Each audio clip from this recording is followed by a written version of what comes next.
My name is Catherine Wilson and I will be your moderator for today, and I'll introduce you shortly to Isobel Rimmer, who will be your facilitator. Because of the number of people on the webinar today, you will be in listen-only mode, but we still welcome your questions, and these can be typed into chat panel in the dashboard. We have scheduled some time to take questions, so please do type them in throughout the session, and I will put as many of them to Isobel as I can. We would really like it if you tweeted your attendance at today's session. Just use the hashtag with Masterclass Minis so we can track them all. Also, please do follow us on Twitter, as we will be tweeting further sessions and useful giveaways. So why do we do these Masterclass Minis? Well, we think that webinars should be part of most learning and development strategies in the future, so this is a really good way for us to showcase their potential. However, there are two particular things for today. Firstly, tips, techniques and tools for you to experience, a value add to our clients, and an ongoing service for you as part of our HR community at Masterclass.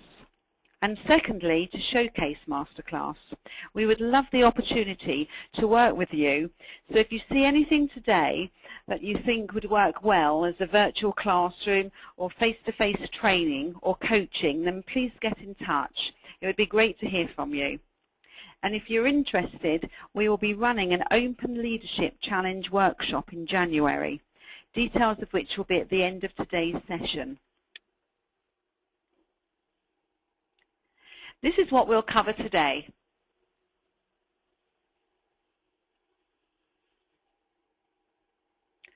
I'd like now to introduce you to your facilitator, Isobel Rimmer. Isobel has been working with Kouzes and Posner's Leadership Practices Inventory, or LPI as it's often known, for over 15 years. And with the team at Masterclass, has designed and delivered bespoke leadership programs for clients including the NHS, ambulance and probation services, global law firms, consulting firms such as PwC and Accenture, and well-known consumer and IT brands such as Red Hat, Lint, Avis Budget, Hanson and Rentokil. The great thing about the LPI is that it applies to any organization, however small or large. So over to you, Izzy. Great, thank you, Catherine, and hello everybody, and welcome to this session. And really good to have so many of you on the webinar this morning.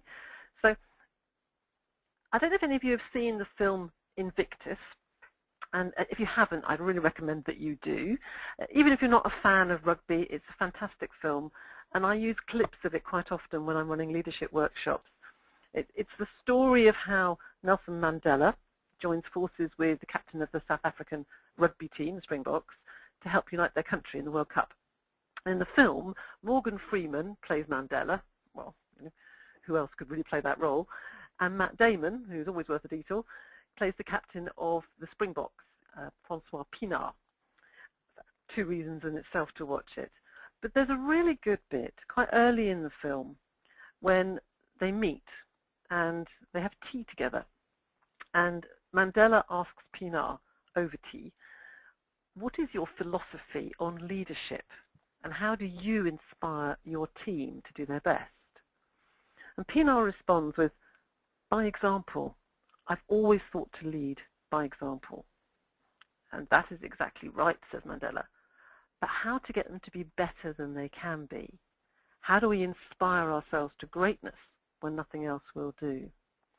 And I use this, and we develop this within the workshop to explore what we mean by great leadership, not just within the political world or history, but in the workplace, and how through our behavior and how we choose to act, we can all learn to inspire ourselves first, and that's where the Leadership Practices Inventory, or the LPI as it's called, comes in. And of course we'll often have the debate about are leaders born or are they made, and well, they're all born of course, but they can be made too. And that's what I think is particularly useful about this tool, is that it takes the view that we can all learn to lead. And that principle that we can all learn to lead is why I believe this assessment, this LPI, is so powerful. Because if leadership is about the art of mobilizing others to want to struggle to achieve shared aspirations, and that's the Kouzes and Posner definition, we have to start with ourselves. But interestingly, if we take that definition and remove the want to struggle, it's actually quite different. The art of mobilizing others to achieve shared aspirations, it's kind of flat. So learning to lead starts very much with ourselves and finding the confidence to do it. The LPI, for those of you that have not used it or are new to it, it's based on over 30 years of research by Jim Kouzes and Barry Posner. That's Jim on the left and Barry on the right. And for those of you who worry that it might be a little bit Californian, and I have to say, many in Europe do, yogurt eating won't work over here, the research is global. And they've looked at over 5,000 cases of best leaders, and something like over 3 million people have now completed the surveys and the LPI. And it's available in lots of different languages, including Chinese, Mandarin Chinese, and Arabic. But one of the reasons I really like their approach is that they've always focused their research on what makes, if you like, ordinary people achieve extraordinary results as leaders. And yes, of course, they're interested in the great leaders too, and the Mandelas and the Martin Luther Kings, but their research looks much more at everyday leadership. So whether you're a leader in a big multinational, whether you're working in a not-for-profit organization, whether it's a charity, whether you're working for the NHS or Google, or even just running a church group or another community group or a division of the Scouts or the Guides, whether you're a head of a school, and I've worked with quite a few heads using this tool as well, it's relevant because their view is that we can lead at every level. It's not the exclusive domain of a few charismatic people. And these are the 5 practices: model the way, inspire a shared vision, challenge the process, enable others to act, and encourage the heart, that came out from Kouzes and Posner's original research. And their study found that when leaders are at their personal best, they do all of these things. So each of the 5 practices corresponds with 6 behaviors from the 30-statement Leadership Practices Inventory, LPI. And we're going to be looking at that in more detail on the 8th of December, so if you're able to join us then, we'll explore these practices a bit more. But if I explain briefly what each one stands for, then we can go into a bit more detail, as I say, on the 8th. So model the way is all about how we practice what we preach. We're clear on our values and principles as leaders, and we are role models, so we set an example of what we expect. With Inspire a Shared Vision, it's about how we create a picture of what the future could look like and enlist and inspire others in being part of that future. Challenge the process is all around experimenting, taking risks, trying out new ideas, searching for opportunities, and learning from our mistakes. So if things don't work out, what do we learn from that? Enable others to act, and I think the words that they use are quite important here. It's not just about empower, but it's enable. So enable others to act. So how do we create an environment where people feel that they can make a difference, where they feel trusted, where there is collaboration, and where they feel strengthened to deliver for that leader? And finally, encourage the heart, where it's all about how we recognize people's contributions, how we celebrate success, and how we deliver appropriate praise as part of our role as a leader. So those are the 5 practices. And when we look at the LPI itself, most people now do the online version. You can still do a paper version, but the online version is the most popular. The only times now where we're using the paper version is if there's an IT issue where you can't access external sources. And I know some public sector clients have that problem. But it does work out cheaper doing the online version as well, because with 1 token you can have as many observers as you like, whereas with the paper version you have to buy X number of paper questionnaires. But there are 30 statements, so it's really quick to do. And actually that's quite an important point, because if you're going to be looking at perhaps a leadership program across an organization, this is a big plus. There's another leadership framework that I've worked with, which although it's very thorough, it's got something like 120 statements. So if you're a manager and you're having to complete that on behalf of maybe 10 or 20 people within your organization, or maybe even more if you're a senior director or manager, it just takes too long, and I found that people just don't have the appetite to complete it. But the LPI takes around about 10 minutes, 10, 12 minutes. It can take longer, but it doesn't need to. And actually, people find it a very efficient process. And there are 30 statements, as I mentioned earlier, 6 per practice, and the scoring or the response scale, as you can see here, is based on the observed frequency of the statement, so from 1 to 10. So 1 being almost never, 10 being almost always. So how often I see this particular person or I feel I demonstrate those practices. Now, of course, one person's 7, fairly often, could be another person's 8. And I know from experience that some people would never give a 10. I mean, even if you were walking on water, they wouldn't give you a 10. So, which is why when we look at the actual results of the questionnaire and interpret the data, we're not looking just at the actual numbers, although sometimes that has to be considered, but we're looking at the picture that they create. So we look at averages, we look at trends, and we look very importantly at consistency between self and how others see you. So where there's inconsistency, we can explore why that might be. And just to give you some examples of some of the statements by practice, just giving you one for each of the practices there, and you probably get a sense of the sort of statements that are there. So if I was looking at, paints the big picture of what we aspire to accomplish, do I see that person doing that frequently, sometimes, very frequently, and that's how I score it. So it's very simple, very easy to follow. Now, even if you're not looking to do a leadership program, the research has shown that not only is it helpful for leaders to self-assess, there's also some very solid evidence that the more people demonstrate these practices, the more engaged people will be. So if you're running an employee engagement program, you might want to consider using it as well. So it's actually a very useful, very powerful tool. And once it's completed online, and we manage that whole process, and it's sent out through emails, and I'll talk a bit about confidentiality later, the system, the software produces an individual report, but you can also do group reports. So for example, you might choose to look at a group of sales leaders and provide the group with a group report that they can look at for themselves. And we do this quite often if we're running cohorts of people through a management or leadership development program, perhaps over a 3 or 4 month period. And we're doing that right now for a big retail organization. And that way you can run cohorts together and they can see how as a cohort their leadership behaviors are coming out. And you can also do what they call a reassessment report. I generally say don't do that for at least 9 months from the first report, because that really, 9 months is about the minimum it takes, I think, for people to apply what they've learned and perhaps to make some of those changes that they need to make. But it works extremely well. And again, it gives you the opportunity to look back and see how they're doing. So we'll be sending out a sample report today. So I'm just going to highlight some of the things from it so you can see how it works. So once completed, the first area we look at is the summary data. Remember, there were 6 statements per practice.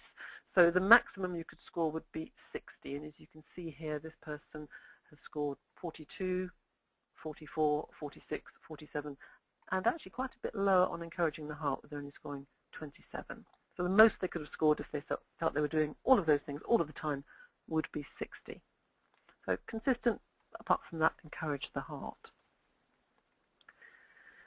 Now the first practice we look at in the feedback report is the practice of model the way.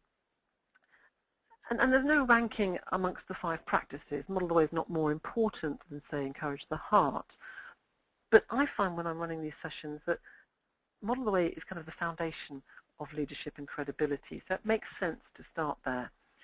And I often ask people, if you were to see credibility, how would you know when you see it? What would you see happening? And it comes back to leaders do what they say they will do, or you do what you say you will do.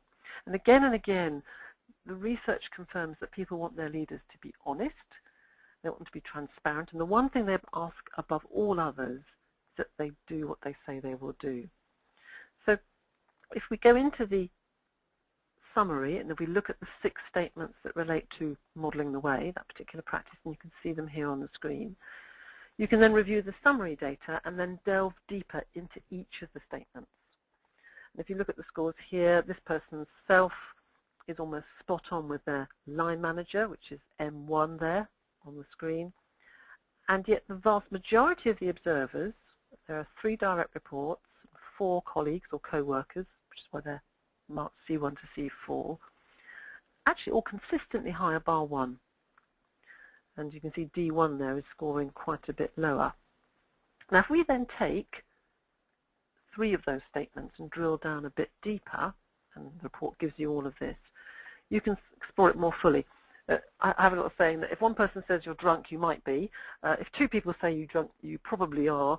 And if 3 people say you are, well, probably time to sit down. So here we have 8 people giving consistently high scores and 1 person with a slightly different view. So I'm pretty sure that if I'm giving feedback to this person, they will hone in on the 1 person who's giving the lower score, being human nature. And I would say, well, feedback is a truth about you, but not necessarily the truth. So with this person, although I can guarantee they'll pick up on T1, it just happens, and they should be mindful of it, there are 8 other people who are saying very frequently or almost always.